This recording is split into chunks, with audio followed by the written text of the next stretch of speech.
কারিমাটা আপনাদের মাঝে আমি তেলাওয়াত করেছি, এই আয়াতে কারিমাটা তেলাওয়াত করেছি, আমার আল্লাহ রাব্বুল আলামিন আমাকে আপনাকে কোরআনুল কারীমে কত সুন্দর সুন্দর আয়াতে কারিমা দিয়েছে। কোরআনুল কারীম সর্বপ্রথম আমরা যখন শুরু করি বিসমিল্লাহির রহমানির রহিম তেলাওয়াতের মাধ্যমে আমি আপনি শুরু করি।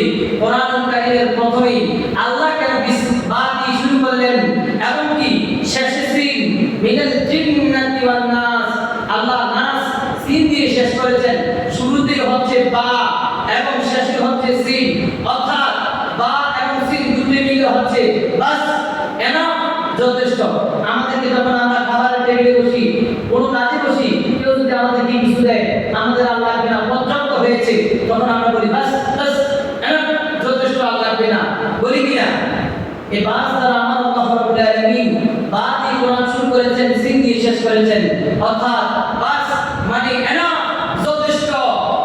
এই গাইডলাইন মানুষের জীবনে কোরআনুল কারীমকে কেউ যদি ফলো করে তার জন্য এই কোরআনুল কারীমটাই কাফি, তার আর দুনিয়ার জমিনে কিছু লাগবে না। সমস্ত হেদায়েতের বাণী, হেদায়েতের নূর সব কিছু আল্লাহর এই কোরআনুল কারীমে লুকায়িত। জোরে বলেন সুবহানাল্লাহ।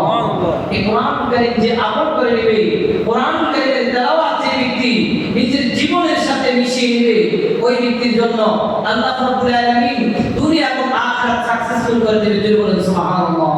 তো বাদি কেন বিসমিল্লাহ আল্লাহ রাব্বুল আলামিন কোরআনুল কারীম শুরু করলেন? আল্লাহ রাব্বুল আলামিন আলিফ দিয়ে শুরু করতে পারতেন, আমার আল্লাহ কেন বা দিয়ে শুরু করলেন?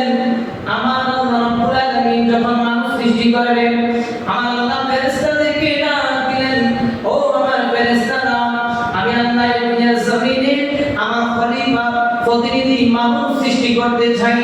ফেরেশতারা ডাক দিয়ে বলল, আল্লাহ, ও আল্লাহ, মানুষ কেন সৃষ্টি করবা?